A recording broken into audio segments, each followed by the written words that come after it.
interesting fight at women's flyweight between Yeon Kim, who you've known from women's flyweight. She's actually fought at bantamweight in the UFC against Lucia Pudzilova, against Alexa Grasso. Now, Grasso, you might be scratching your head. Isn't she a strawweight? Haven't I seen her ranked at strawweight? Yes, you have. She weighed 116 for her last fight. She's moving up to flyweight, taking on the South Korean fighter Kim, who in her last two has missed weight. That's why the asterisk is there. Weighed in at 128 in her last fight. Now, some question marks around this fight because it's a very interesting one. And I think style for style, this is one of the more interesting fights on the card because Alexa Grasso, you know her as being one of the better, more technical strikers at 15. And that's a really good division. And we'll talk about those 3 losses as well on her record. Now, for Yeon Kim, she's one of those fighters that on paper should be able to compete with anybody at 125. Now, she's been ranked in the division. She's been ranked there for a bit. She's a Brazilian Jiu-Jitsu purple belt. She is a Wushu black belt. She's a black belt in Hapkido, 3rd degree. She's been a Deep Jewels bantamweight champ. And like I said, she fought Lucia Pudzilova, didn't win the fight. But it's just one of those fighters where, and we talked about this before we came on air, who could I make the comparison to? What could I say? It's the sum of the parts that really make you kind of scratch your head because for Yeon Kim, so far, and the fight that I like to look back to, and maybe I should, maybe I shouldn't, is a fight that she had against Melinda Fabian, where at the time Fabian was 4-3-2. Kim won the fight by split decision, but it was a fight where she should have won it overwhelmingly. I mean, if I look at the odds and bring them back up, she was favored around a -180 at the time. But Yeon Kim, you look at the reach in this fight too. She has a 72-inch reach. Alexa Grasso, 66 inches. You'd think Yeon Kim, for her to win, she's going to establish distance quick. She's going to be the bigger fighter. And maybe that'll happen. Who knows? I'm doing prediction videos. I'm not a clairvoyant, so I don't know. But I can make an educated guess based on what I've seen. Yeon Kim doesn't establish her reach all that well. She throws a looping right hand. She keeps her left hand out a little bit, kind of cocked. But it's that right hand. It's a lot of pressure. You saw it in her last fight against Nadia Kassem. It worked really well in that one for her. And for her to get the finish that she did, she really poured the pressure on. Just kept going, kept going. You saw her throw that right to the body. And then another one, and another one, and another one. Just spam them. And went head to body, head to body. And it was a great win for Yeon Kim. I don't want to take anything away from her. Her last loss to Antonina Shevchenko. She's got a win by split over, like I said, Fabian and Justine Kish. And that signature finish that we expected out of her against Kasem. But it's just kind of been lackluster. And I mean, I don't want to take too much away from her, but you look at somebody that's so credentialed. The other thing for Yeon Kim that you're going to hear about her, amateur competition. 3-0 in amateur MMA. She was 6-2 in amateur boxing with 3 knockouts and 11-2-1 in kickboxing with 6 knockouts. Everything's so impressive. And I really did, when she came into the UFC, man, this is really going to be a fight that's going to make a huge impact, and it just hasn't happened yet. It might, and this could be the fight. Alexa Grasso is a tough fighter to have a good fight at strawweight. Will it translate to 25? So Alexa Grasso really only loses to one style of fighter, and that's someone who can take her down and grind on her. Now, the Carla Esparza fight really stands out in my mind because every time that fight was on the feet, she was just lighting Esparza up. The kicks, the punches, she was able to stay at range, really use her distance. But the second Esparza would take her down, and she didn't even have really great top control on her, Alexa Grasso was just more than happy to kind of lay on her back, try to hold on, kind of do that, bear hug from guard, close your guard, and just hope for the ref to stand you back up. But if you do have someone like Esparza, who's a good enough wrestler and a smart enough fighter who can stay just busy enough to kind of keep the feet on the ground, then you're going to be able to kind of do the old wet blanket to Alexa Grasso. Now, Tatiana Suarez kind of did the same thing, but her finishing ability is much higher than Carla Esparza, so she was able to take Grasso down, take her back pretty easily, and choke her out. Now, the Felice Herrig loss is an interesting loss for Grasso, just because I thought she won that fight. It was a close fight. It wasn't the most entertaining fight. It was fairly back and forth. But again, that was the big issue in that fight. Grasso is too comfortable, just kind of laying on her back, not forcing the issue enough to get back up to her feet.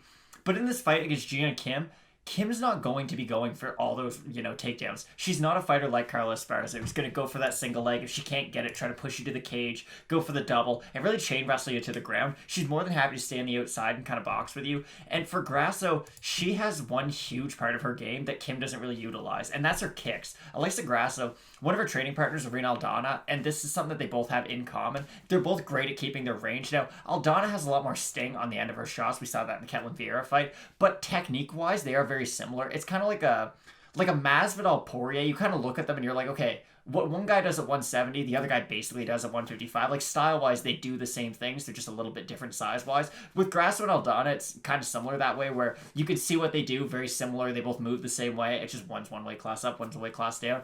And I do like Alexa Grasso at her best. It's just the inconsistency throughout her career has been a little unfortunate. Every time that she does seem to get kind of a bigger name, she never really reaches that level. Now, Yeon Kim's not a massive name by any means. I'm picking Alexa Grasso. I'll let my prediction out a little bit earlier. But every time, for instance, when she was given that Felice Herrig fight, that was her first kind of big-named opponent. She wasn't able to win. Carla Esparza, former champion, wasn't able to get over that hump. Tatiana Suarez, it was very much a prospect versus prospect fight, wasn't able to get over that hump. But she's now fighting someone with a style that's somewhat tailor-made for her to counter. The only thing that concerns me, again, is the size of Yeon Kim. If she comes in overweight, or if just by the time they're in the cage, she looks like the much bigger fighter, that could play in her to her advantage. But I just think Alexa Grasso does everything a little bit better than Yeon Kim. Now, to me, size-wise, it's not like when Lavinia Souza fought Sarah Frota, and Sarah Frota was a weight class bigger than her when she walked in, or even when Sarah Frota fought Jillian Robertson Really, and looked way bigger. No longer in the UFC for not good reasons. But in this fight, Yeon Kim, again, I look at everything and I want to pick Yeon Kim, and I think a lot of people probably do, and people are going to disagree with me, but there's so many things that you like about it. For Alexa Grasso, you made a great case. I mean, she has a training partner that's going to fight Holly Holm, and the winner of that fight next year is probably going to fight Amanda Nunes, who has a fight on the horizon against tough out Megan Anderson at featherweight, just adding to those title reigns more than likely. So Alexa Grasso, you like all the parts and pieces. You like the boxing. You like the style. And again, that fight, we talked about it, the Felice Herrig fight, you can kind of slag her. That was 3.5 years ago, so it's tough to look at it too much. You can look in the rear view. And in her last fight, coming off a loss against Carla Esparza, before that, Kovalkiewicz, but was That was a great win. Kovalkiewicz on the decline? I don't know, but yes, Grasso looked great in that one. The other thing that I think is really going to fuel a fire, and if you're one of those guys that, geez, putting my glasses up and I'm looking at the stats, Alexa Grasso beats Yeon Kim in every statistical category that the UFC keeps track of in terms of significance. She beats her in significant strikes landed per minute, accuracy, defense, strikes absorbed, and all the takedown metrics, because for Yeon Kim, and maybe there's been a stip and a fumble, and there's something that the UFC didn't take account for. Again, Kamaru Usman has the lowest bottom control time, and it's like, what, 0.02 of a second?